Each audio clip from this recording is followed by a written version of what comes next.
Masya Allah, jazakumullah khairan. Alhamdulillah. Ayat ini diantaranya berbicara tentang bagaimana Allah menuntun Rasulullah dan para sahabatnya bersikap kepada orang-orang munafik. Kepada orang-orang munafik yang mereka kemungkinannya ada dua golongan ketika Rasulullah mau melakukan hijrah. Ada di antara orang munafik yang dia melarang keluarganya, melarang saudaranya, melarang sahabatnya, bahkan memerangi dan membunuh mereka. Maka Allah memberikan petunjuk bahwa Rasulullah dan para sahabatnya berhak juga untuk melakukan perlawanan kepada mereka. Tapi bagi orang-orang yang tidak memberikan kemadharatan kepada Rasulullah dan para sahabatnya, apalagi mereka telah membangun satu perjanjian, maka tidak boleh memerangi dan membunuh mereka. Ini luar biasa. Ini panduan Allah Subhanahu wa taala yang diberikan kepada Rasulullah sallallahu alaihi wasallam ketika itu. Tentunya hadirin rahimakumullah, dalam sirah nabawiyah telah banyak membahas Rasul itu kalau mau memerangi satu kaum itu diantaranya biasa dilakukan di dini hari, ya, setelah subuh. Kenapa demikian? Karena Rasul menunggu apakah di kaum itu ada yang mengumandangkan azan atau tidak. Jadi kalau di subuh itu tidak ada orang yang mengumandangkan azan, maka Rasul sholat, setelah itu Rasul perangi mereka. Tapi seandainya benar bahwa kaum itu diketahui bahwa mereka ada di antara mereka yang memerangi dan membunuh kaum muslimin misalnya, tapi ada yang mengumandangkan azan, maka Rasul menghentikan peperangan tersebut dan melakukan dialog. Ya. Jadi Rasulullah Shallallahu Alaihi Wasallam yang menjadi tauladan yang sangat sempurna ini memiliki perilaku-perilaku yang sangat terpuji. Jadi kalau kita melihat diri kita, istri kita, suami kita, bahkan orang tua kita, kemudian juga anak kita, banyak kadang-kadang memiliki kekurangan, atau bahkan tokoh tertentu yang kita agungkan. Terkadang bagus di satu hal, kurang di satu sisi. Termasuk saya pribadi yang duduk di depan ini, banyak memiliki kekurangan dan kekhilafan. Tapi Rasulullah Sallallahu Alaihi Wasallam adalah manusia paling sempurna. Kepada para nabi yang lain, Allah Subhanahu wa taala memanggil nama-nama mereka di dalam Al-Qur'an, ya Dawud, ya Musa, ya Isa, ya Nuh. Semua Allah sebut satu persatu. Tapi begitu menemui panggilannya kepada Rasulullah, ya Nabi Allah, tidak pernah Allah panggil dengan nama Muhammad. Allahu Akbar. Allah saja yang menciptakannya, memuliakan dan menghormatinya. Bagaimana dengan kita sebagai manusia, sebagai pengikutnya? Mudah-mudahan kita senantiasa menjadikan Rasulullah sebagai satu-satunya tauladan untuk kita semua. Jika kita ingin mencari figur bagaimana seorang ayah yang ideal, melihat Rasulullah. Bagaimana kita ingin mencari figur seorang pemuda yang ideal, lihatlah Rasulullah.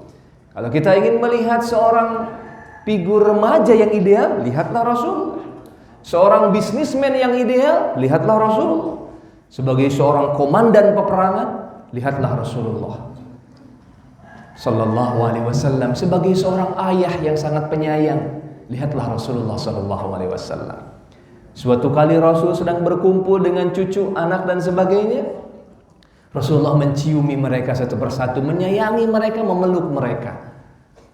Lalu kemudian orang Arab Badui melihat Rasulullah melakukan seperti itu dan dia mengatakan, ya Rasulullah, kenapa engkau melakukan perilaku yang aib ini?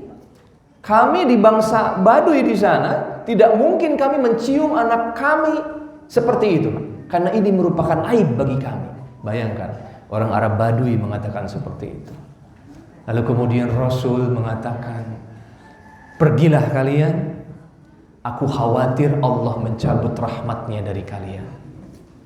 Lalu orang Arab Baduy itu pulang dan mengatakan kepada kaumnya bahwa Rasul kalian semuanya menciumi anaknya satu persatu. Lalu mereka mulai menyayangi anak-anak mereka masing-masing.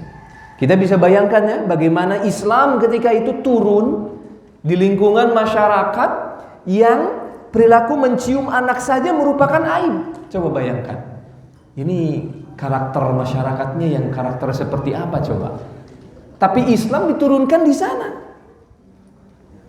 Dan luar biasanya, meskipun Islam diturunkan di masyarakat dengan karakter yang sedemikian bengalnya seperti itu, ya, tapi ternyata Islam berhasil meluas di daerah sana. Apalagi kalau Islam diturunkan atau sampai ke Indonesia yang sangat sopan, santun ya. Orang Sunda, orang Jawa dan sebagainya cukup santun, bermuamalah dan sebagainya. Insyaallah, mudah-mudahan agama Islam makanya cukup mudah tersebar di jagat Indonesia atau Nusantara ini. Mudah-mudahan mungkin diantaranya karena itu bisa jadi. Baik, hadirin rahimakumullah, itu sedikit tadabbur dari ayat yang kita baca tadi secara berjamaah. Baik, hadirin rahimakumullah, insyaallah pada kesempatan ini kita semua akan melanjutkan pembahasan tentang tafsir surat Al-Waqi'ah. Pada kesempatan yang lalu kita sudah membahasnya, minimalnya 3 ayat pertama, insyaallah itu kita sudah tuntaskan. Ayat keempat dan kelima juga sekilas ya, waktu itu sudah kita bahas. Saya sedikit flashback. Gimana Pak? Baik, kita flashback sedikit ya. Rasulullah SAW pernah menyampaikan dari Abu Ishaq menceritakan dari Ikrimah dari Ibnu Abbas, ia berkata bahwa Abu Bakar berkata, "Ya Rasulullah, sesungguhnya engkau sudah mulai beruban." Ya. Lalu kemudian beliau bersabda, "Syayyabatni Hudun wal Waqi'ah wal Mursalat wa amma yatasaalun wa idza syamsu kuwirat." Abu Bakar bertanya kepada Rasul, "Wahai Rasul, kok rambutmu sudah mulai beruban?" Ya. Pernahkah istri kita, anak kita bertanya seperti itu kepada kita? Makanya jangan nyusahin misalnya ya. Makanya sekolah yang benar. Makanya jangan kredit melulu, makanya jangan. Tapi Rasul ditanya oleh Abu Bakar, "Wahai Rasul, rambutmu sudah mulai berubah." Yang sangat mencengangkan jawaban Rasul, "Syayyabatni Hudun." Telah membuat putih rambutku karena surat Hud. Wal Waqi'ah dan surat Al-Waqi'ah, wal Mursalat dan surat Al-Mursalat, wa amma yatasaalun dan surat An-Naba, wa idza syamsu kuwirat dan surat At-Takwir. Apa maksudnya? Kelima surat yang Rasul sebutkan itu diantaranya mengandung tentang penegasan dan penekanan tentang neraka dan akhirat. Sehingga Rasul yang diturunkan surat-surat itu kepadanya, Rasul merenungkan semua siksaan yang ada dalam akhirat tersebut. Sekaligus benar bahwa di dalamnya dijelaskan tentang orang-orang yang beruntung. Misalnya orang-orang yang diberikan surga, orang-orang yang diberikan kenikmatan, tapi juga diantaranya orang-orang yang disiksa oleh Allah dengan siksaan yang sangat pedih. Maka Rasul menjawab hal itu. Jadi 5 surat tersebut yang di dalamnya terdapat penegasan untuk kaum mukminin mengenai siksa akhirat, maka di antaranya itulah yang membuat rambut Rasulullah SAW mulai beruban. Lalu kemudian bagaimana, Bud? Oh, suratnya Syayyabatni Hudun, surat Hud, wal Waqi'ah, surat Al-Waqi'ah, wal Mursalat, dan surat Al-Mursalat, wa amma yatasaalun, dan surat An-Naba, wa idza syamsu kuwirat, dan surat At-Takwir. Nah, ini juga diantaranya ada seorang psikolog dan seorang pakar LGBTQ dan seorang pakar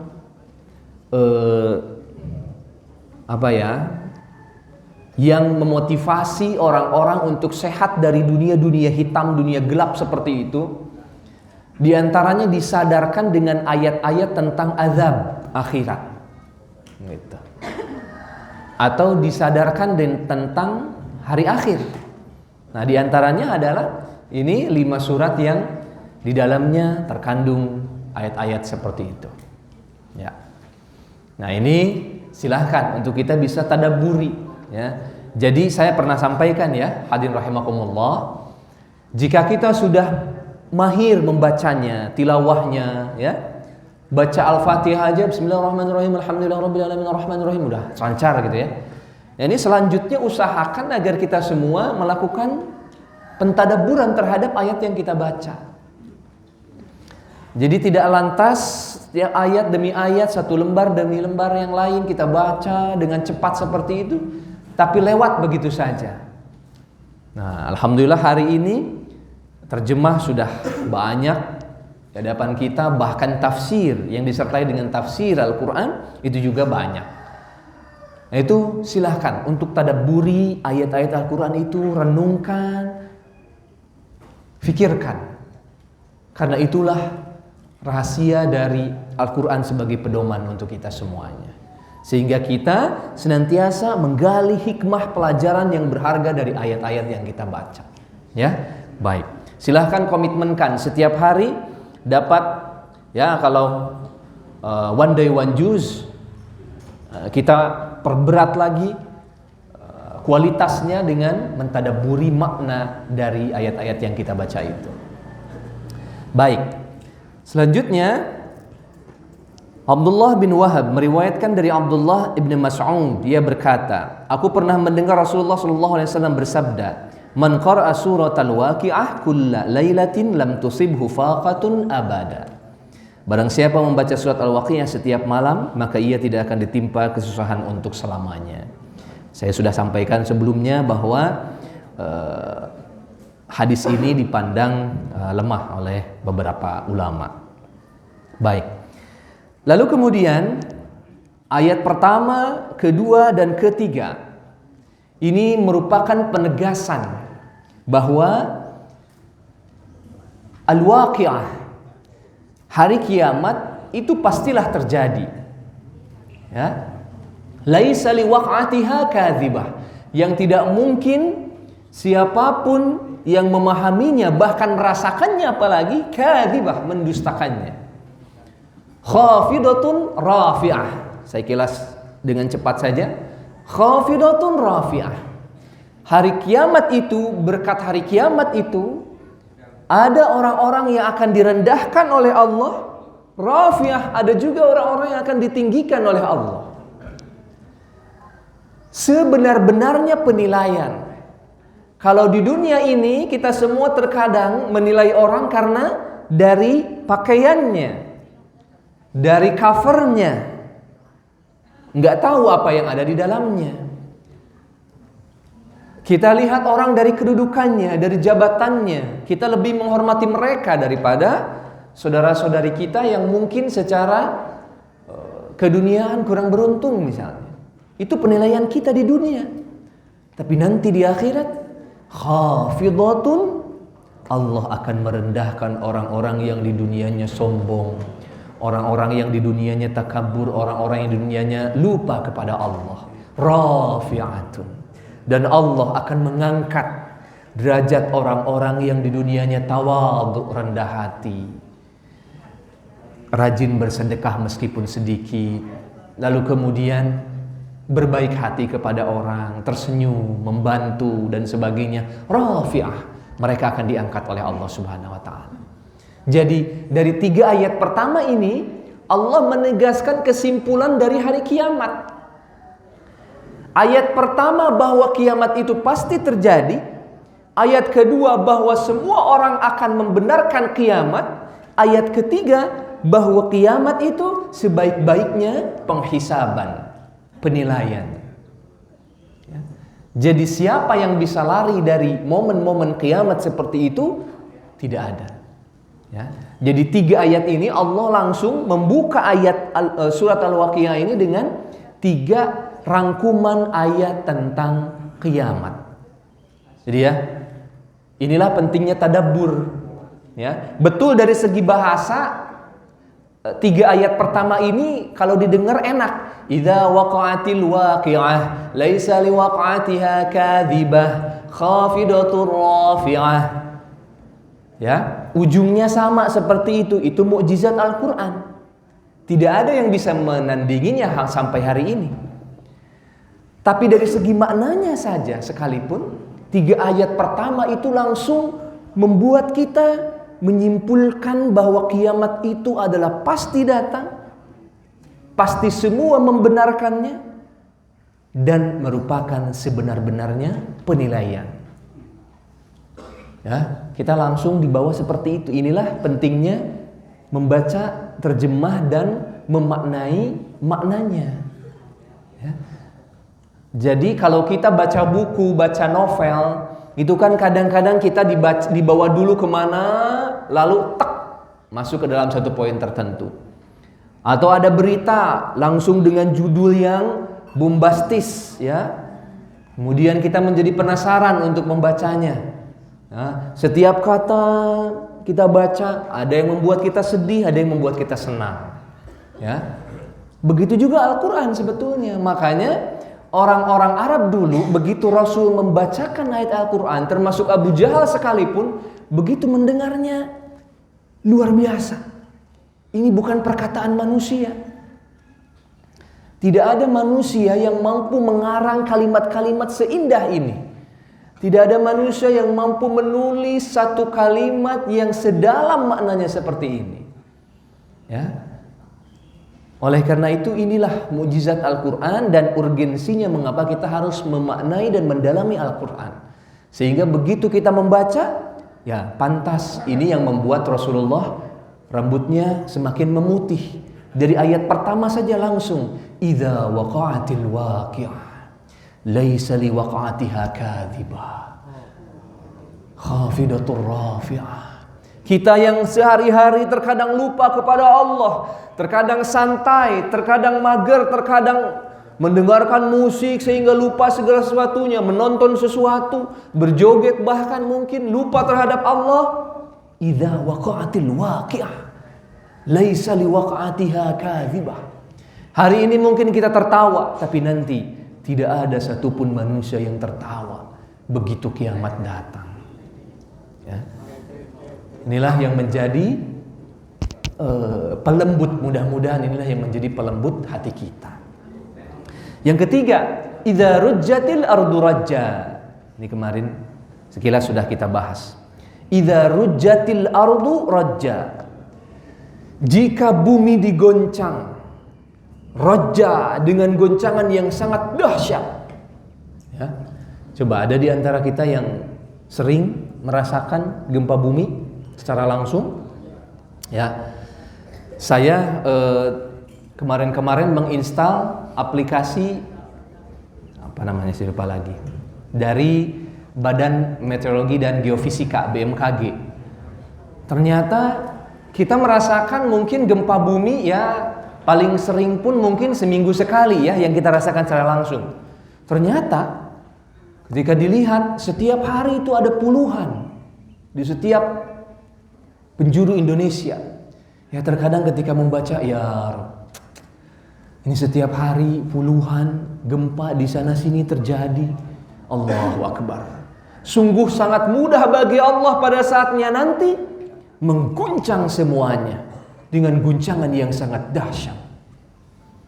Baru 4,2 skala Richter saja kita semua langsung berdebar-debar. Apalagi kalau kita berada di lantai tingkat 23 misalnya. Udah pasrah.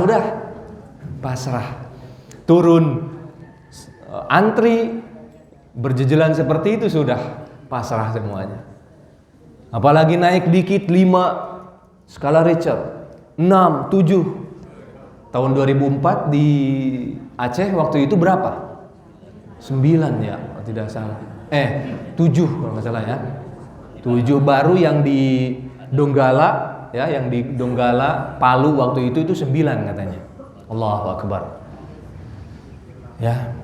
Dan luar biasa yang di Sumatera tahun 2004 dengan goncangan 7 sampai 9 skala Richter tersebut yang menyebabkan tsunami 30 meter kalau tidak salah. Allahu Akbar. Mematikan kurang lebih 200 ribuan orang. Ya, karena sampai juga ke India, sampai juga ke Afrika. Ya. 2004 itu.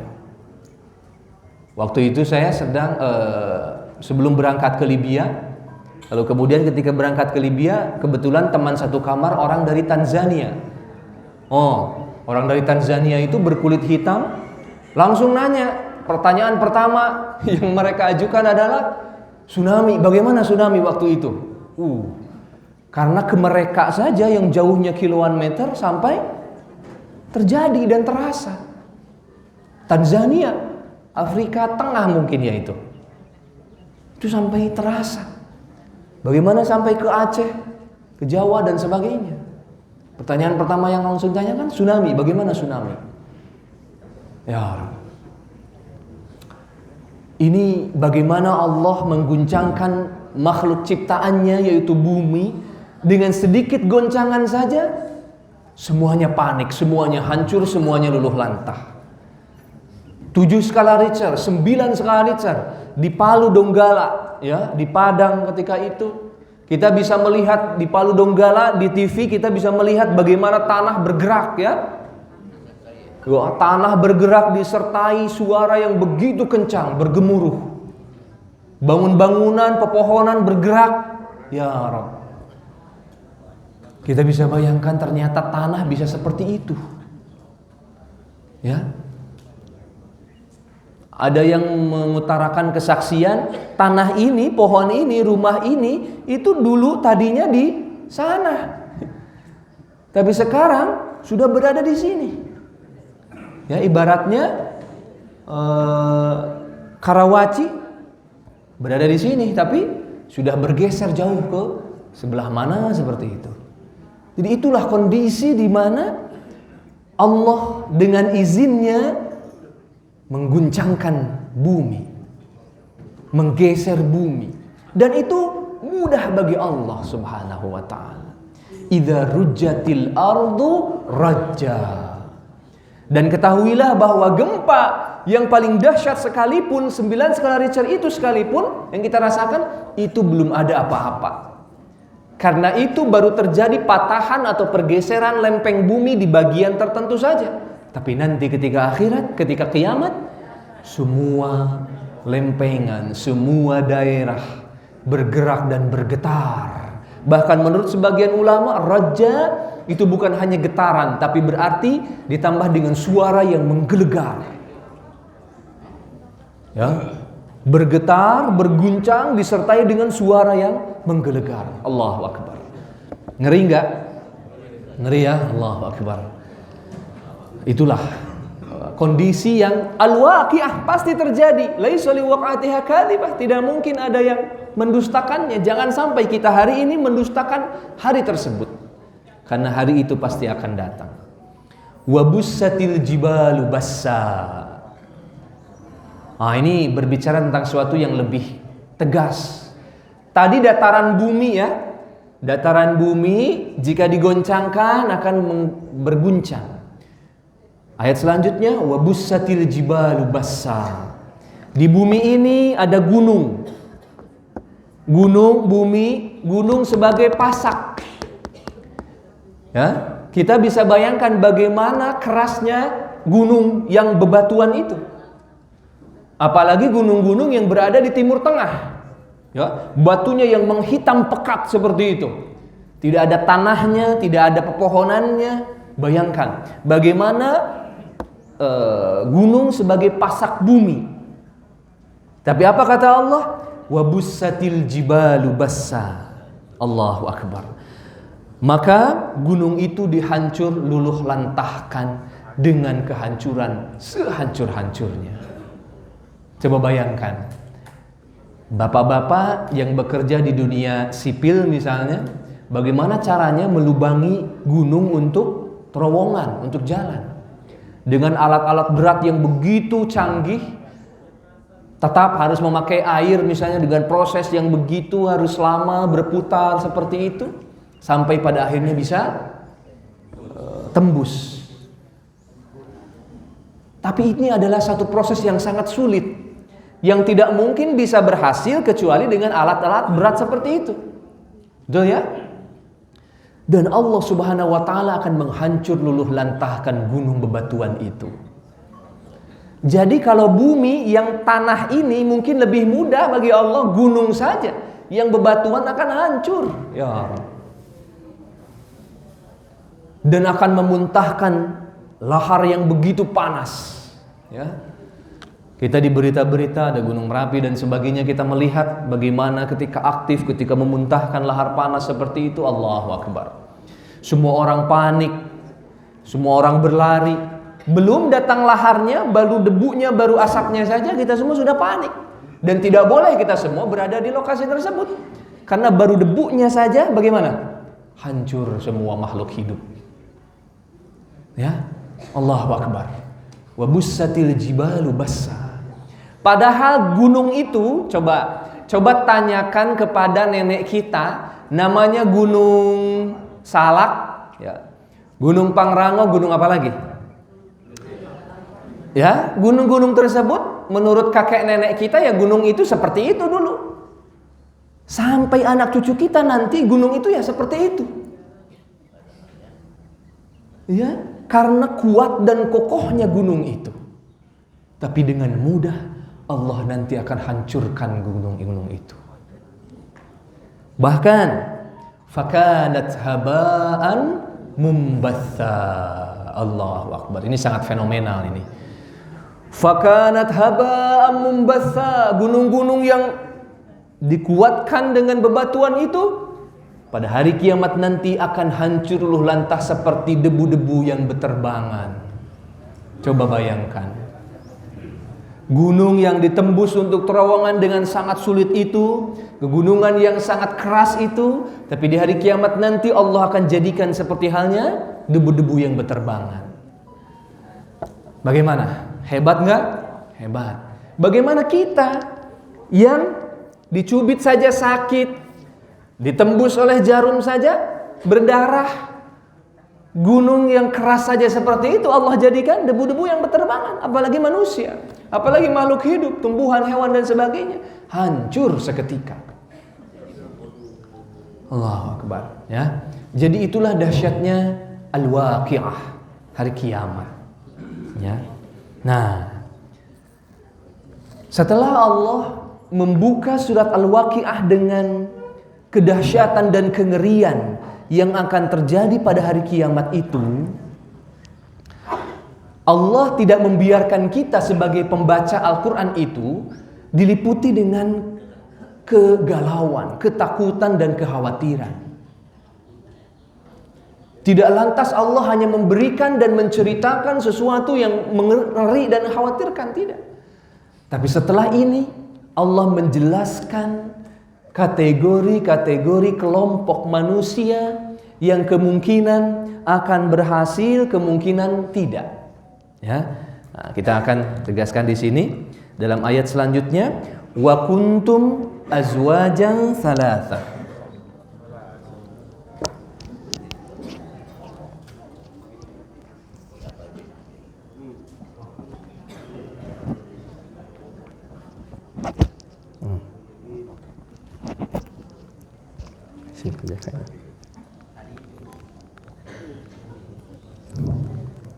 Kebalik, maaf.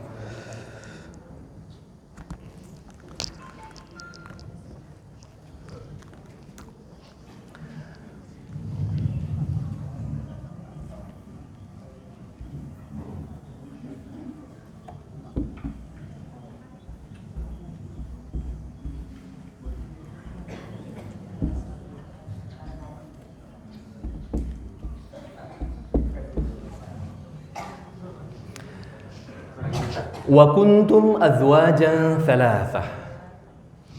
Oh, ada request agak miring katanya ibu-ibu, boleh ya?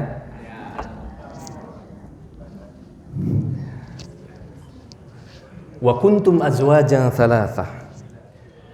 Ketika Allah sudah selesai membicarakan bahwa kiamat itu sangat dahsyat, tidak ada satupun orang manusia yang bisa selamat darinya.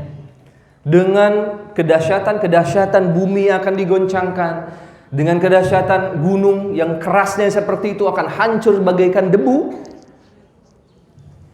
Dan kalian wahai manusia, wa kuntum, dan keadaan kalian wahai manusia, azwajan thalathah, akan terbagi kepada 3 bagian.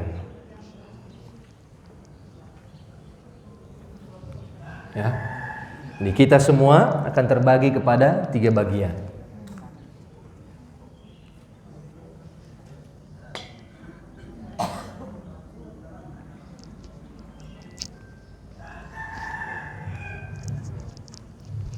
Maaf. Oh, bukan ini saya. Ini saya bukan. Ini Bapak ya. Yang pertama, fa ashabul maimanati. Ya.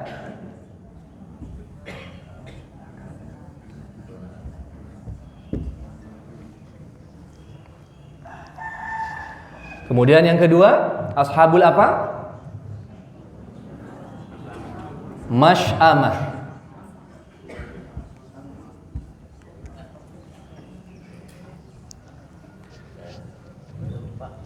Tiga golongan manusia yang akan dijumpai nanti ketika semua ciptaan Allah hancur dengan sehancur-hancurnya, maka kita akan menjadi 3 golongan. Yang pertama, ashabul maimanah. Apa terjemahan ashabul maimanah? Orang-orang yang berada di golongan kanan, gitu ya. Golongan kanan dari Bapak Ibu semuanya. Wa ashabul masy'amati ma ashabul masy'amah. Dan golongan orang-orang yang berada di golongan kiri. Kemudian satu lagi. Apa itu? Was-sabiqun as-sabiqun. As-sabiqun.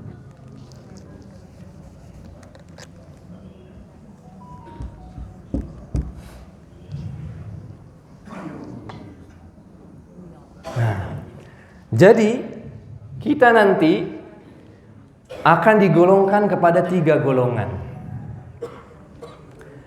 Coba kita mau berada di golongan mana? Hadirin rahimakumullah. Yang mana? Kanan, tengah, atau kiri? Ya. Baik.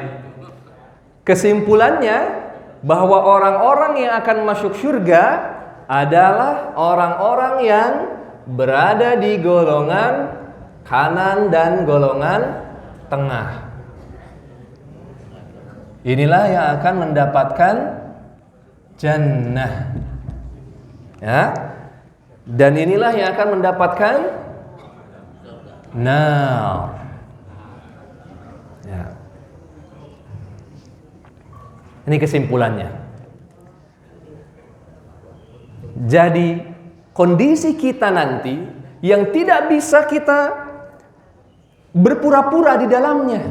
Saya pura-pura akan menjadi orang-orang yang sebelah kanan. Ya. Atau mungkin mohon maaf, kita bisa dengan kedudukan kita, saya pasti golongan kanan. Golongan kiri, yang kurang-kurang beruntung aja lah. Atau kita bisa menyogok malaikat gitu? Tidak.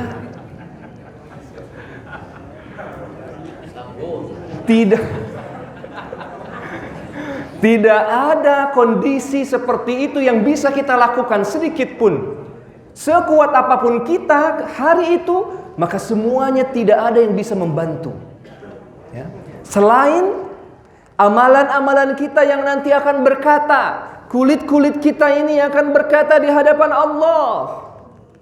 Mulut kita, mata kita, semuanya, meskipun dikunci untuk bisa berbohong, tapi semuanya jujur kepada Allah Subhanahu wa taala. Tidak ada kepura-puraan, tidak ada kebohongan. Ini adalah sebaik-baiknya pengadilan, sebaik-baiknya klasifikasi. Ya? Kalau di dunia kita datang ke rumah sakit, kalau BPJS ya wayahna kita agak di sini. Ya, non BPJS ya insyaallah. Atau kondisi-kondisi kita kadang-kadang kita ke anak-anak kita juga begitu. Ya, kurang adil dalam memberikan keputusan. Ya. Atau misalnya kita sebagai pemimpin di perusahaan, kadang-kadang mungkin kita semua kurang adil dalam memberikan keputusan, sehingga dirasakan kurang baik lah dan sebagainya. Atau bahkan karena kita khilaf misalnya, zalim dan sebagainya. Tapi di akhirat nanti, ketika kiamat nanti, benar-benar semuanya diklasifikasikan sesuai dengan amalnya masing-masing. Coba, tadi saya tanya pengennya ya kita sebelah kanan atau tengah. Masalahnya amalan kita sudah sebaik mana? Nah itu. Apakah kita sangat yakin bahwa sholat yang kita lakukan itu diterima oleh Allah? Sedekah kita, berbakti kepada kedua orang tua kita, membantu tetangga, membantu orang yang kesulitan, bersedekah, infak, puasa kita, zakat kita, apakah itu benar-benar sudah banyak dan diterima oleh Allah? Nah itu pertanyaannya. Masya Allah. Jadi ini merupakan satu pointer utama, kesimpulan yang membuat kita seharusnya berpikir betul bahwa kita semua, ya Rabb, jangan sampai kita masuk ke kategori ini. Allahu Akbar. Ini sudah sangat menyeramkan. Ya, sudah sangat menyeramkan. Nanti dijelaskan dalam ayat-ayat setelahnya. Semua kelompok dijelaskan. Tapi yang luar biasanya, setelah Allah membuat kita berimajinasi, idza waqa'atil waqi'ah, laisa liwaqa'atiha kadhibah khafidatun rafi'ah. Idza rujjatil ardu rajja wa bussatil jibalu bassa fakanat haba'an mumbatha wa kuntum azwajan salasah fa ashabul maimanati ma ashabul maimanah wa ashabul masy'amati ma ashabul masy'amah was-sabiquna as-sabiqun ulaikal muqarrabun.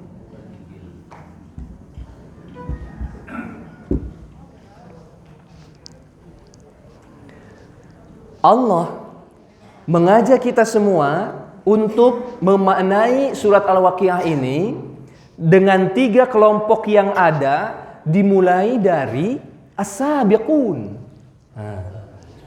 Jadi ini bagaimana gaya Al-Quran bercerita dan membuat kita membacanya dengan tertegun-tegun gitu ya.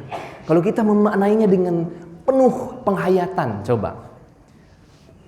Allah ceritakan dengan kengerian tadi, lalu kemudian ternyata Allah memulai penjelasan ketiga golongan itu dengan penjelasan yang pertama, yaitu was-sabiqun. Apa itu as-sabiqun? Orang-orang yang bercepat-cepat, ya, orang-orang yang mendahului, ya. Makanya memang para ulama dalam menafsirkan as-sabiqun ini, para ulama berbeda pendapat.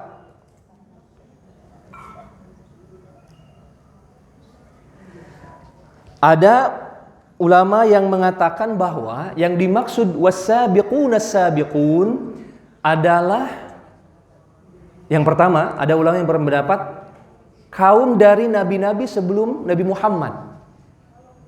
Ya, kaum dari nabi-nabi sebelum Nabi Muhammad, Nabi Adam dan sebagainya. Nah, tapi ada juga para ulama yang mengatakan was-sabiqun as-sabiqun itu diperuntukkan untuk kita sebagai umatnya Nabi Muhammad. Mengapa demikian? Karena umat Nabi Muhammad adalah umat terbaik. Ya. Kuntum khaira ummah. Jadi kita sebagai kaum muslimin, kaum mukminin adalah orang atau umat terbaik sebetulnya. Ya kalau giliran yang demikian kita pengennya memang, oh iya benar Ustaz, umat terbaik benar emang. Iya, kita pasti terbaik, tapi giliran lihat amalnya. Bagaimana amalan kita dibandingkan dengan amalan umat-umat terdahulu. Ya. Mohon maaf nih, bercerita. Handalah, terkenal Handalah adalah syahid, seorang syahid yang dimandikan oleh malaikat. Oke? Kenapa demikian? Handalah adalah figur sahabat Rasul yang senantiasa ingin bercepat-cepat dalam kebaikan. Mohon maaf ceritanya, dia adalah pengantin baru. Ya, pengantin baru, dia menikah baru 1 malam, malam pertama, tiba-tiba dini hari keluar perintah genderang perang Uhud. Dia belum sempat untuk mandi besar, begitu mendengar perang Uhud, jihad fisabilillah, dia langsung membawa semua peralatannya. Tanpa ragu, tanpa apapun itu yang dirasakan. Pengantin baru itu padahal. Ya. Gak perlu dibayangkan kalau itu, Pak. Bapak bayangkan.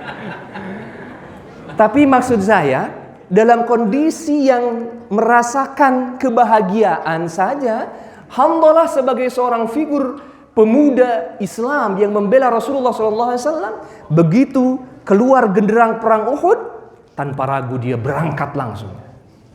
Coba bayangkan. Kita dalam keadaan tidak bahagia saja kadang kita pikir-pikir. Bahkan kita mengeluarkan pendapat. Wah, jihad di saat ini kan bukan begitu, Ustaz. Kan jihad zaman ini kan beda. Jihad pemikiran. Padahal mikir aja kagak. Jihad pendapat. Padahal di sosmed kebiasaannya komentarnya yang gak baik-baik. Ya, kalau memang benar seperti itu, tunjukkan bahwa jihad kita di dunia pendidikan misalnya. Jihad kita di dunia bisnis. Bagaimana kita berusaha menyadarkan semua bisnismen, semua atau dunia perdagangan itu agar menggunakan sistem yang syariat tanpa riba misalnya. Itu diantara jihad, betul. Tapi inilah kondisinya. Bahwa orang-orang seperti Handalah itu dia berjihad, Allahu Akbar, dia syahid dalam perang Uhud. Apa yang terjadi ketika dia wafat? Malaikat memandikan Handalah tersebut. Lalu Rasulullah pun heran. Rasul bisa melihat bagaimana Handalah dimandikan oleh malaikat. Allahu Akbar, kemuliaan yang sangat dahsyat. Lalu kemudian Rasul mengatakan kepada para sahabatnya, tanyakanlah kepada keluarganya kenapa demikian. Lalu ternyata dijawab bahwa Handalah dimandikan oleh malaikat karena belum mandi besar. Allahu Akbar. Ini kemuliaan untuk orang-orang as-sabiq. Nah itu, as-sabiq itu seperti itu. Jadi selalu bercepat-cepat. Siapa orang yang pertama kali masuk masjid, siapa orang pertama kali menyedekahkan hartanya, bercepat-cepat ingin berbakti kepada kedua orang tua sebelum yang lain melakukan. Bercepat-cepat untuk melakukan, membantu orang lain sebelum orang lain melakukan. Itu adalah as-sabiq. Dalam ayat yang lain, wa fi dzalika falyatanafasil mutanafisun.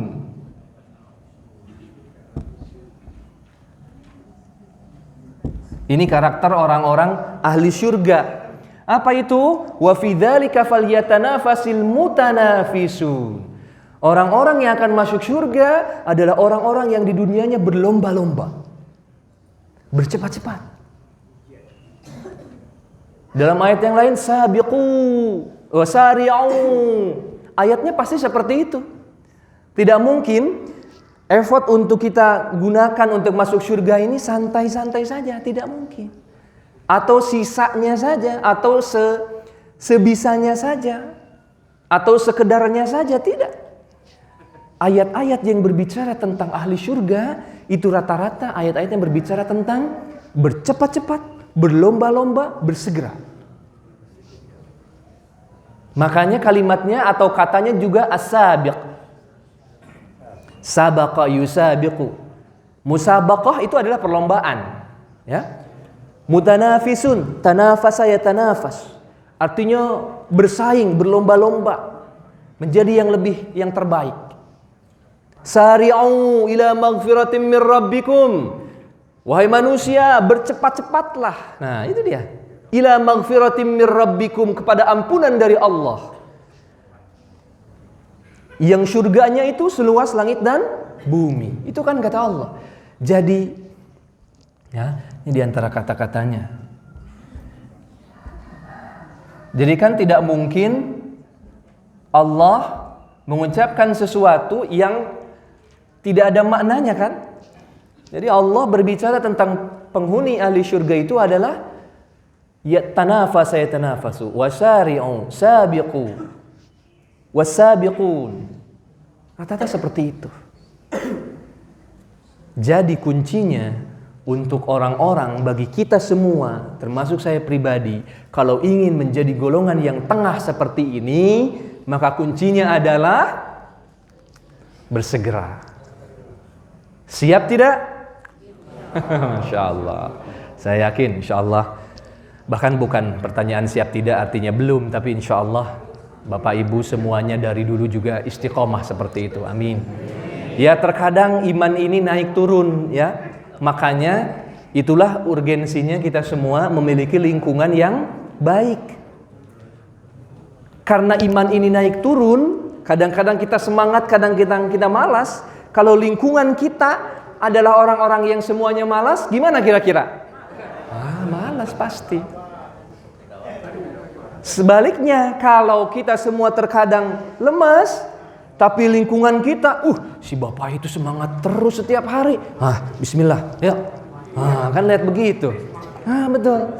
Kita lihat Buya Pak Teguh sangat semangat seperti itu. Ini menjadi motivasi bagi kita semua. Dan tidak yang tidak saya sebutkan satu persatu, mohon maaf bukan tanpa kurang penghormatan. Semuanya sesepuh yang ada di sini, baik bapak-bapak maupun ibu-ibu, semuanya masya Allah. Bagi kita semua yang muda-muda ini, muda. Kita semua yang masih apalagi yang masih muda, semuanya harus. Nah, ini dia, berlomba-lomba tidak bisa. Azan berkumandang, monggo silahkan. Bukan begitu. Ayo, kita yang berada di depan. Ada anjuran untuk berbuat baik, kita yang lebih dulu. Ada anjuran untuk menolong, yang lebih dulu. Senantiasa seperti itu. Nah, kalau kita sudah seperti itu selama kita hidup, maka insya Allah, kita semua tidak tahu. Tapi dari indikator yang Allah ceritakan di dalam Al-Quran, insya Allah kita semua tergolong orang-orang yang seperti itu. Ya, baik. Nah, bagaimana orang yang kanan dan kiri? Nah, karena tadi saya sebutkan Allah memulai penjelasan tentang ketiga kategori ini dimulai dengan menceritakan tentang orang-orang yang senantiasa berlomba-lomba dalam kebaikan. Ya, baik.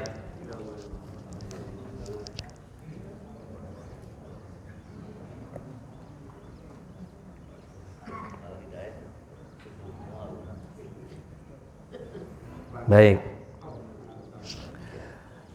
Lalu kemudian ulaikal muqarrabun fi jannatin na'im. Ya, langsung tuh. Jadi dari ayat pertama tadi kita lihat fi jannatin na'im. Jadi Allah Subhanahu wa taala langsung membawa kita bahwa orang-orang yang senantiasa bercepat-cepat dalam kebaikan, berlomba-lomba dalam kebaikan, bersegera dalam kebaikan, fi jannatin na'im. Dalam surga yang penuh dengan kenikmatan. Nah, ini kan kesimpulan besar nih. Setelah ini Allah Subhanahu wa taala akan bercerita tentang bagaimana surga yang ada di dalamnya. Ya. Sullatum minal awwalin wa qalilum minal akhirin. Nah, ini sayangnya ini berita untuk kita. Sullatum minal awwalin.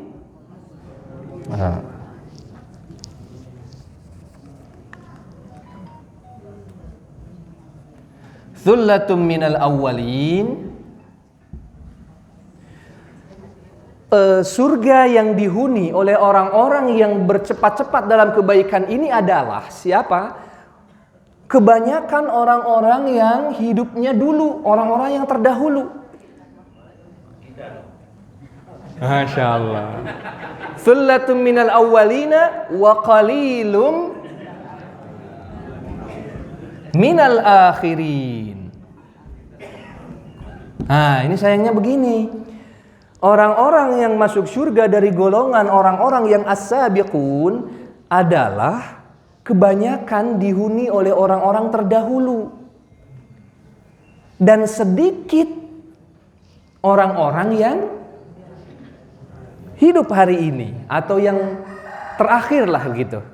Memang para ulama di sini berbeda pendapat, dari sininya kan sudah berbeda ya, tadi saya sebutkan. Ada yang mengatakan bahwa wasabiquna sabiqun yaitu diperuntukkan untuk umat-umat para nabi-nabi terdahulu. Ada juga yang mengatakan bahwa bukan, tapi itu yang dimaksud adalah umat Nabi Muhammad SAW. Nah, di sini dibagi lagi nih. Kalau seandainya menurut jumhur ini yang dimaksud adalah umat Nabi Muhammad SAW, maka terbagi kepada dua. Orang-orang terdahulu, itu kebanyakan di antara mereka lah yang akan masuk surga bersama orang-orang yang as-sabiqun ini. Dan sedikit orang-orang yang hidup setelah itu. Jadi ternyata untuk masuk ke golongan karakteristik, golongan seperti itu, maka kita yang hari ini masih hidup, maka qalil. Sedikit nih. Jadi karena sedikit itu, coba bagaimana yang harus kita lakukan? Lagi-lagi ini pasti berlomba-lomba, bercepat-cepat, bersegera. Karena ternyata Allah memberikan kabar, kategori orang seperti itu lebih banyak dihuni oleh orang-orang terdahulu, para salafus salih. Ya, orang-orang salafus salih, orang salaf itu kan yang terdahulu. Ya, para sahabat itulah salafiyun. Jadi bukan berarti seperti yang mungkin kita kenal hari ini istilahnya ya. Salaf itu adalah orang-orang terdahulu ya. Di antaranya adalah para sahabat Rasulullah SAW. Nah, ini akan dihuni oleh mereka. Wa qalilun minal akhirin. Adapun kita yang hari ini masih hidup, maka kata Allah, qalil dari kita ini qalilun. Sedikit Bapak Ibu semuanya. Ya, mudah-mudahan dari sekian daerah di Indonesia, dari sekian masjid di Indonesia, di antara yang qalil ini adalah Jamaah Masjid Al-Hidayah. Masya Allah, amin. Ya, mudah-mudahan ini motivasi bagi kita semua. Setelah kajian ini selesai, begitu kita pulang langsung terfikir, kita bisa melakukan, merencanakan planning-planning tertentu. Karena masuk as-sabiqun ini adalah mutanafisun, harus bersaing, harus bercepat-cepat, harus bersegera. Apa yang harus kita lakukan? Kita harus planning nih. Satu, saya harus segera mengirimkan uang kepada orang tua saya. Tanpa berpikir panjang. Langsung. Kita lewat di rumah yatim, langsung berhenti dulu seberapapun. Langsung. Ya. Ada yang meminta bantuan dan sebagainya.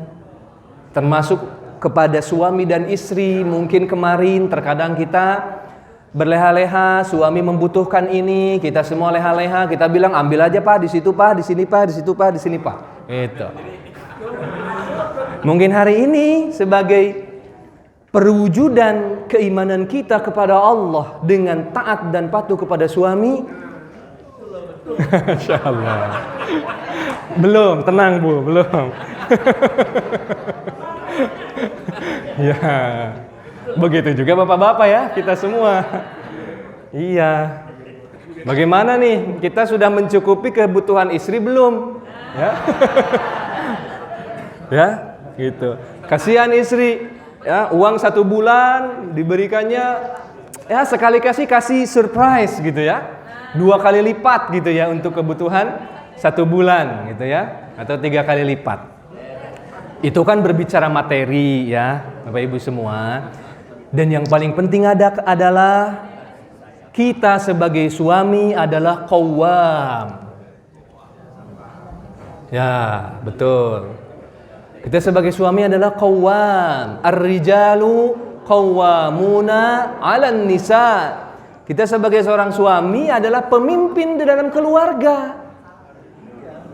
Apakah justru kadang-kadang azan berkumandang istri kita yang ingetin, atau bahkan mungkin anak kita, Atau dalam berbuat kebaikan bukan kita yang lebih dulu, tapi kadang-kadang istri. Masya Allah. Istri kita seminggu bisa 3 kali 4 kali masuk kajian. Kita sebagai seorang suami, mungkin hanya di Al-Hidayah Sabtu dan Ahad. Masya Allah. Jadi maksudnya pemenuhan materi, ya itu merupakan satu kewajiban. Tapi yang paling penting adalah qawwam. Kita sebagai seorang lelaki yang harus memastikan agar keluarga kita terhindar dari api neraka. Ku anfusakum wa ahlikum naro. Itu kan diantara ayatnya ditujukan kepada para lelaki, suami, dan calon-calon suami. Ya. Insya Allah banyak ya yang insya Allah bersegera akan menjadi dekat. Inilah tugas berat sebagai seorang suami. Makanya kalau ada keluarga, misalnya nih, ya saya pernah sampaikan ya pada khutbah Jumat yang lalu di Al-Hidayah ini.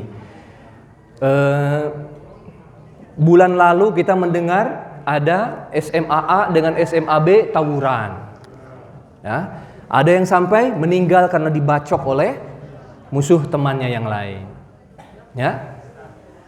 Ada juga yang anaknya tanpa diketahui oleh orang tuanya, dia masuk klub malam, dia joget, dia minum bir, dan bahkan sudah lebih parah daripada itu, dia nyimeng dan sebagainya. Ya, dia make narkotika dan sebagainya.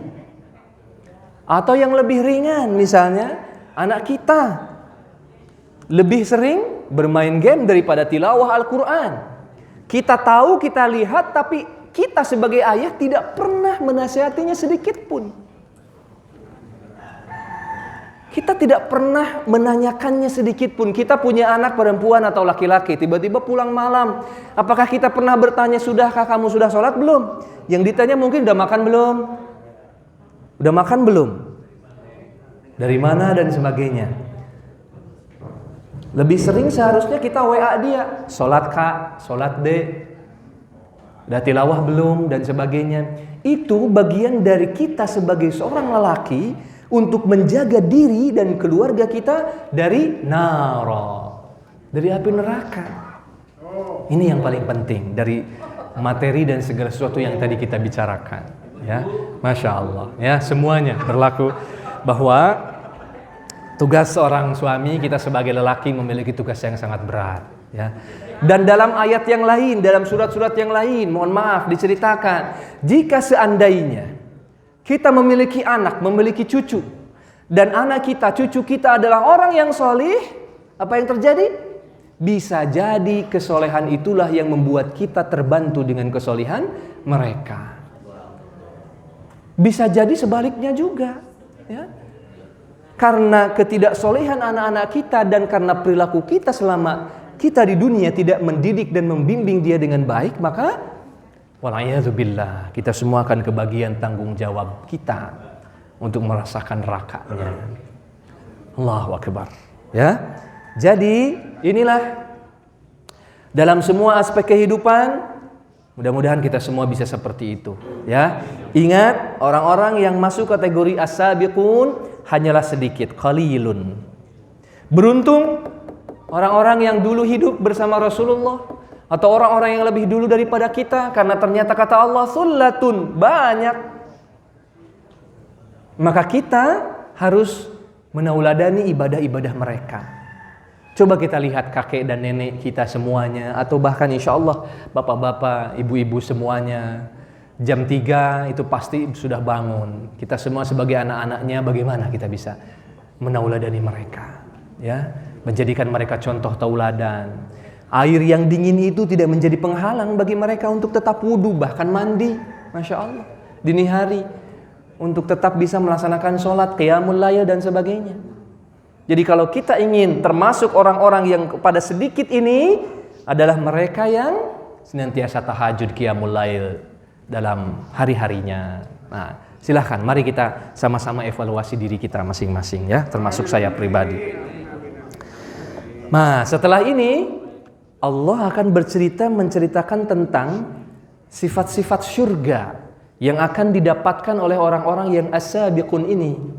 Yang pertama, ala sururin maudunah. Ala sururin maudunah. Ya, ala sururin, sururin itu apa? Di sini diartikan dipan atau kasur, ya.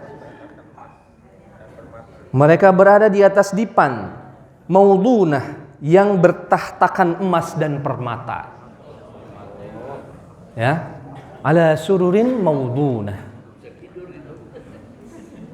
Tapi menurut para ulama bahwa surur itu berbeda dengan kasur, ya. Tapi yang dimaksud surur itu adalah kursi yang panjang, ya. Kursi yang panjang maudunah yang dihiasi dengan perintilan-perintilan emas dan permata. Nah, saya yakin Bapak Ibu tadi berimajinasi, ya. Dan ingatlah, ketahuilah bahwa sedahsyat apapun imajinasi kita, bahwa surga nanti pada kenyataannya akan lebih dahsyat daripada imajinasi kita itu. Mungkin kita bisa lombakan, ayo imajinasi surga yang paling dahsyat seperti apa. Tapi ketahuilah bahwa kemuliaan, kedahsyatan surganya Allah itu melebihi semua imajinasi manusia yang ada di dunia ini. Mala ainun ra'at wala udhunun sami'at wala khatara ala qalbi bashar. Jadi surga itu adalah sesuatu yang tidak pernah dilihat oleh mata manusia, tidak pernah terdengar dan tidak pernah terbayangkan ala qalbi bashar atau ala khatari qalbi bashar. Jadi seperti itu. Ini Allah mencoba mengajak kita untuk membayangkan kita yang hari ini melaksanakan sholat qiyamul lail setiap malam. Kita yang hari ini lelah dengan membaca Al-Quran. Kita yang hari ini habis uangnya untuk disedekahkan. Kita yang hari ini lapar karena menahan dahaga karena saum. Nanti di akhirat ala sururim maudunah. Begitu.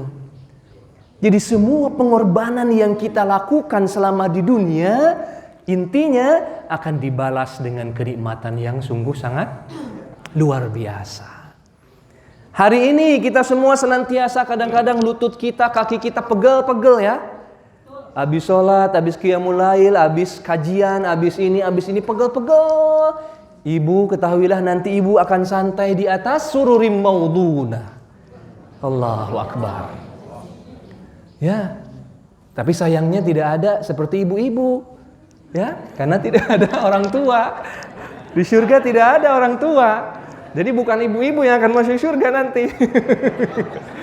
Tidak ada usia orang tua, tidak ada. Ya, tapi kita akan menjadi manusia yang baru, ya.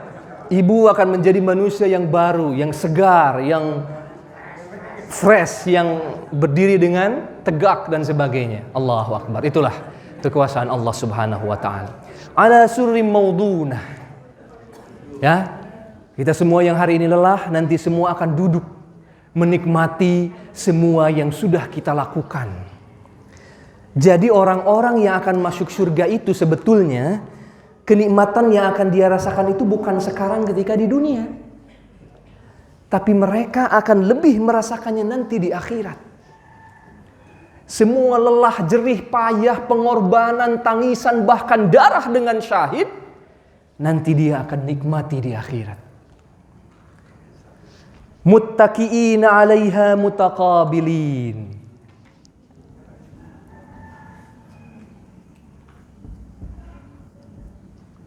Muttaqiina 'alaiha mutaqabilin.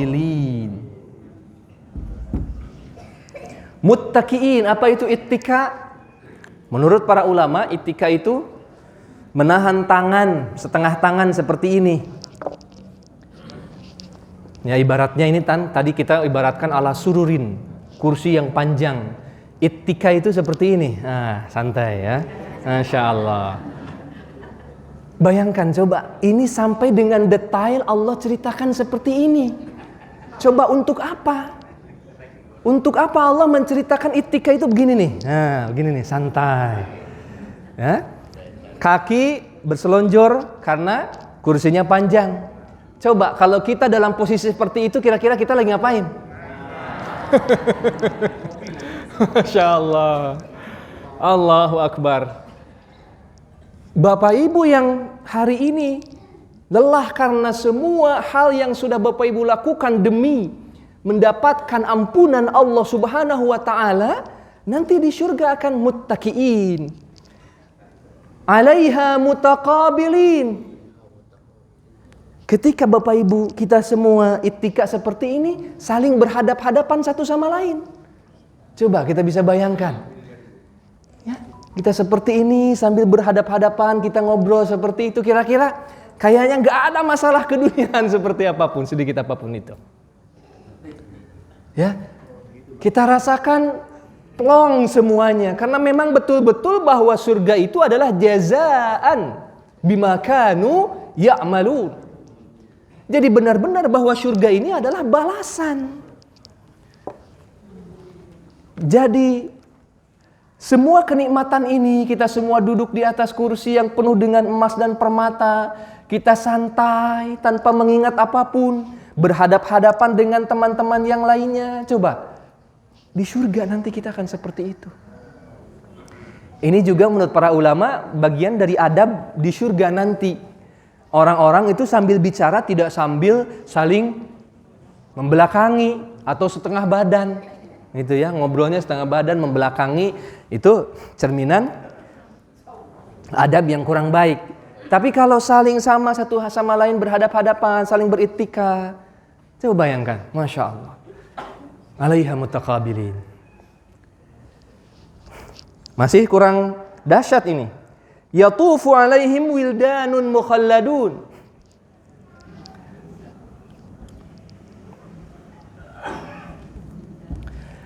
Yatufu 'alaihim wildan.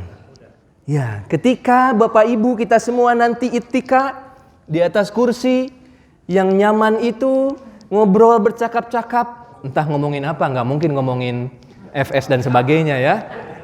Ngomongin kenikmatan, ibadah dan sebagainya. Yatufu 'alaihim wildanun mukhalladun.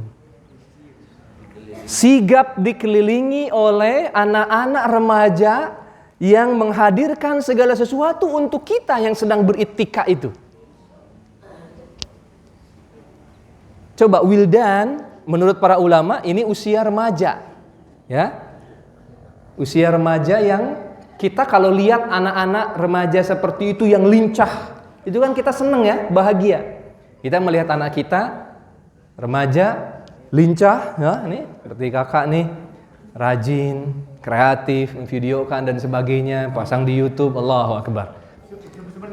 Masya Allah, amin ya Rabb. Insya Allah, amin. Masya Allah. Enggak, bapaknya tawadhu, Masya Allah.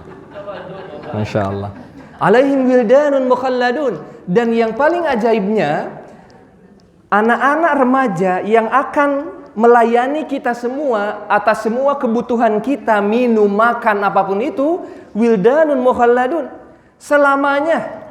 Surga yang nanti akan kita hidup di dalamnya selamanya, mereka akan remaja selamanya. Ya. Ya kan?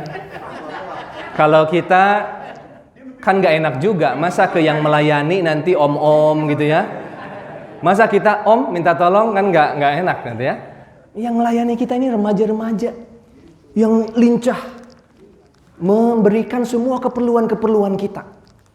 Jadi ini gambaran untuk orang-orang yang santai, benar-benar santai dan dilayani. Dan pelayannya itu lincah. Itu kadang-kadang kita ke restoran, ada pelayan tapi pelayannya mungkin kadang-kadang ya, kadang-kadang kan kita merasa lama banget begini, kita begini aja. Atau mas udah belum dan sebagainya kita tanya. Ini nggak perlu ditanya dan sebagainya. Sat. Sigap. Lincah. Jadi ini maknanya bahwa tidak ada satupun keinginan dan hajat orang-orang as-sabiqun di surga nanti bisa terlalaikan oleh orang-orang yang membantu kita. Tapi semuanya tanpa terkecuali, apapun yang kita inginkan pasti terjadi. Selanjutnya, bi akwabi wa abariq wa ka'sim min ma'in.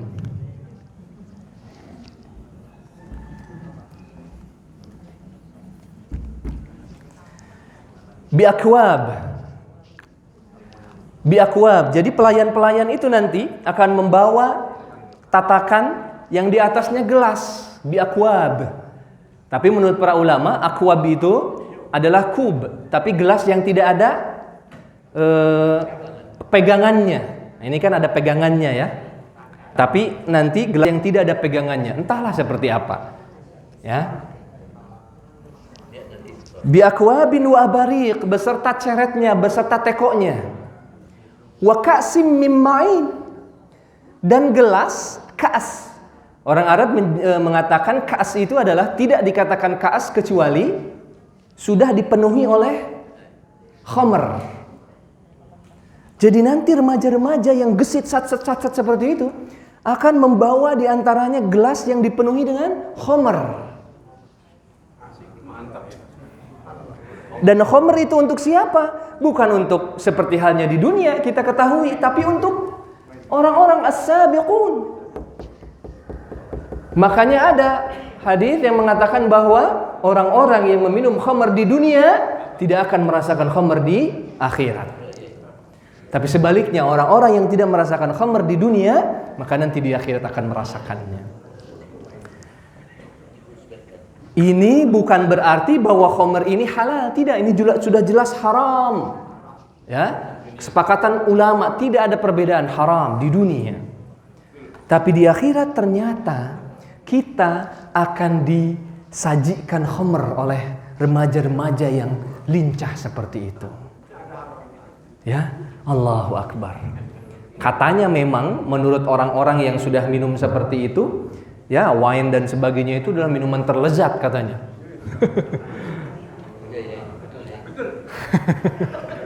Kita nggak tahu kan, kita tidak pernah merasakan dan meminumnya. Tapi disinilah bagaimana Allah secara detail membimbing kita untuk membayangkan ternyata kenikmatan-kenikmatan surga itu melebihi semua kenikmatan yang kita bayangkan. Jadi kita bisa bayangkan remaja yang gesit itu membawa gelas-gelas, ceret dan khamr untuk kita minum. Tapi la yusadda'una anha wa la yunzifun. Mainnya ini, araknya ini la yusadda'un wa la yunzifun. Jadi arak atau khamr yang diminum, yang kita minum itu adalah arak yang tidak membuat kita pusing. Wala yunzifun, dan tidak juga membuat mabuk. Aneh ya? Aneh ini. Khamr di dunia itu pasti memabukkan. Ya. Sedikitnya pun ia pasti memabukkan, bahkan merusak semua anggota tubuh. Ginjal dan sebagainya, itu pasti merusak minuman-minuman alkohol seperti itu. Ya, bahkan yang paling mencengangkan ternyata di klub-klub malam, di bar-bar seperti itu, menunya itu adalah abidin katanya, anggur bir dingin. Nah, ini luar biasa. Tahu aja ya, harus tahu Pak. Harus tahu. Yang begitu-begitu, bahkan saya di IG waktu pekan-pekan lalu, itu ada berita seorang dai pakai peci, berjanggut tebal, masuk ke klub malam, menjumpai para PSK, lalu kemudian dia dakwahi, besoknya mereka langsung berhijab. Wah, keren tuh, berani nggak kita semua nih? Waduh, luar biasa. Malah nimbrung, open table dan sebagainya ya. Open table dekat panggung lebih mahal kayaknya itu. Ya salam. Ya, ini informasi-informasi. Seperti itu Bapak Ibu semuanya. Tapi di surga nanti la yusadda'una wa la yunzifun. Tidak satu pun air khamr yang kita minum itu bisa membuat kita pusing dan memabukkan, tidak. Coba bayangkan, yang haram di dunia, halal di akhirat. Terus selanjutnya, wa fakihatim mimma yatakhayyarun. Ya, coba bayangkan. Kita itika seperti ini ya, ngobrol satu sama lain. Kemudian ada orang-orang menghadirkan khamr, kita minum. Coba bayangkan. Khamr minum. Wa fakihatim mimma yatakhayyarun. Selain khamr yang disajikan, ada juga buah-buahan. Yatakhayyarun, yang kita semuanya memilah-milih satu dengan yang lainnya. Di sini tidak dikatakan yakhtarun. Berbeda antara yakhtarun dengan yatakhayyarun. Kalau yakhtarun itu kita memilih satu di antara sekian banyak.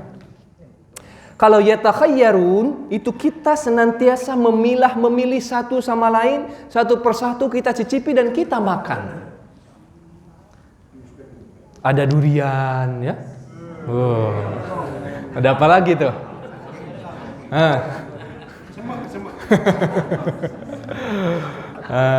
Masya Allah. Buah-buahan apa yang kan berbeda-beda ya? Ada yang senangnya pisang, ada yang senangnya musangking, ada yang senangnya berbeda-beda.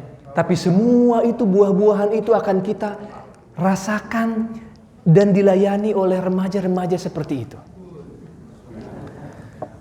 Walahmi thairim mimma yashtahun. Bukan hanya minuman khamar, bukan hanya buah-buahan, walahmi thairim mimma yashtahun, dan daging-daging burung yang dihadirkan untuk manusia. Entahlah itu daging bakar, panggang, daging asap atau sebagainya. Ya, Allahu Akbar. Coba, ini bukan buku cerita loh ini. Ya, ini seakan-akan kita membaca buku cerita, betul? Ini adalah Al-Quran. Jadi Allah tidak mungkin mengucapkan kalimat-kalimat ini tidak ada tujuannya. Dan kita jangan sampai merasakan apa nih ayat paling cuma berbicara tentang surga dan sebagainya. Ini justru ayat-ayat yang harus kita tadabburi. Jadi kalau hari ini kita di dunia makannya enak, minumnya enak, hidupnya enak, tidurnya enak dan semuanya, maka ketahuilah bahwa kenikmatan-kenikmatan itu ditafsirkan secara rinci oleh Allah di dalam Al-Quran untuk kita yang berada di surga nanti. Walahmi thairim mimma yashtahun. Makanan, minuman, apa selanjutnya? Wahurun 'ain. Wahurun 'ain, ya. Jadi kalau begitu kayaknya bapak-bapak sudah paham banget ya. Jadi kita tutup saja kajiannya kalau gitu. Masya Allah, ini udah paham semua. Wahurun 'ain, dan pendamping untuk laki-laki dan juga pendamping untuk perempuan. Ka'amthalil lu'lu'il maknun, bagaikan mutiara yang mengkilap. Ya, baik untuk laki-laki maupun untuk perempuan. Ayat setelahnya apa? Nah ini dia. Jadi lengkap sudah, minuman ada, makanan ada, pendamping ada. Apalagi? Ini dia. Jazaan bima kanu ya'malun. Semuanya itu sebagai balasan dari apa yang telah kita lakukan selama di dunia. Jadi pengorbanan-pengorbanan, kelelahan yang kita rasakan, tangisan dan sebagainya yang kita rasakan selama di dunia karena kita istiqomah. Istiqomah itu susah. Giliran kita istiqomah, kadang-kadang istri pun ngomel, kadang-kadang suami pun ngomel, tetangga apalagi nyinyir kepada kita, banyak fitnah dan sebagainya, godaan. Kita mau hijrah, tapi semua seakan-akan tidak mendukung. Itulah kesulitan yang akan diganti oleh Allah dengan kenikmatan ini. Jadi maksudnya kenikmatan-kenikmatan yang tadi kita bahas itu bukan gratis. Tapi kenikmatan itu sebanding dengan apa yang kita lakukan selama di dunia. Cari sekarang. Gimana Bapak? Sekarang dicari. Masya Allah. Ya betul. Ya. Buya, Masya Allah. Mudah-mudahan. Jadi tidak gratis Bapak Ibu semua. Tidak mungkin ujuk-ujuk kita semua, ya Allah doakan saya, ya Allah aku ingin masuk surga, ya Allah ingin masuk surga. Tidak. Tapi kita harus bekerja keras. Iya, kita harus luruskan hati. Berkomitmen. Berapa bulan lagi kita Ramadan? Sebentar lagi, ya kurang lebih 6 bulanan kita semua akan kembali merasakan Ramadan. Kita mulai memplanning. Ramadan yang lalu kita masih malas-malasan. Ya, kita saum saja niatnya nggak ikhlas. Kita tidak bisa menjaga mata, menjaga telinga, menjaga mulut, menjaga semua anggota tubuh. Itu. Jadi kita harus memplanning semua ibadah-ibadah kita mulai hari ini. Karena kenikmatan semua ini tidak akan dirasakan secara layak kecuali oleh orang-orang yang memang berhak menerimanya.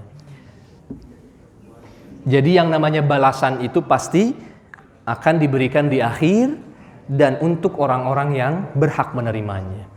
Makanya nyambung tadi kepada ayat yang ketiga, khafidatun rafi'atun. Jadi tidak ada kepura-puraan. Ada manusia yang di dunianya terhormat tapi Allah akan tundukkan dia. Karena dia penuh dengan kepura-puraan. Ada yang di dunianya dia serba terbatas tapi ikhlas, istiqomah. Rafi'atun. Akan Allah angkat. Dan akan diberikan pahala ini. Ya. La yasma'una fiha lagwa wala ta'sima illa qilan salaman salama. Di dalam surga ketika nanti kita semua ittika makan bersama pendamping, la yatakallamuna fiha lagwan. Tidak ada perkataan buruk yang kita ucapkan. Allahu akbar. Tidak akan ada ghibah. Tidak ada gosip, tidak ada perkataan-perkataan buruk. Wala ta'thima illa qilan salaman salama. Kecuali hanya salam, keselamatan ya yang diperbincangkan di dalam surga nanti. Jadi hadirin rahimakumullah, inilah gambaran yang Allah berikan untuk kita semua yang bersungguh-sungguh di jalan Allah. Jadi gambaran untuk orang-orang yang mendapatkan kenikmatan ini adalah orang-orang yang sering bersegera dan bercepat-cepat untuk melakukan kebaikan. Selama kita semua melakukan itu, maka kenikmatan-kenikmatan yang tadi kita bicarakan, yang tadi kita bahas itu pasti kita akan dapatkan insya Allah. Ya. Itulah yang bisa kita bahas pada pagi ini. Insya Allah pada kesempatan yang akan datang kita akan tuntaskan untuk mengkaji tentang golongan-golongan lain, baik itu golongan kanan maupun golongan kiri. Bahkan nanti juga banyak penjelasan-penjelasan yang lainnya, betul Pak? Sekarang kita berbahagia, nah, nanti kita akan tercengang-cengang dengan azab akhirat yang mencengangkan tersebut. Baik, hadirin rahimakumullah, mungkin itulah yang bisa kita bahas pada pagi ini. Ini merupakan tafsir dan tadabbur yang kita lakukan. Saya sambil membaca tafsir, baik Pak. Sambil membaca tafsir Imam Ibnu Katsir, ya tentunya banyak sekali penafsiran-penafsiran yang lainnya yang bisa kita baca untuk menambah pemahaman, tadabburan kita dan pendekatan kita kepada Allah Subhanahu wa taala. Baik, sebelum kita beranjak pada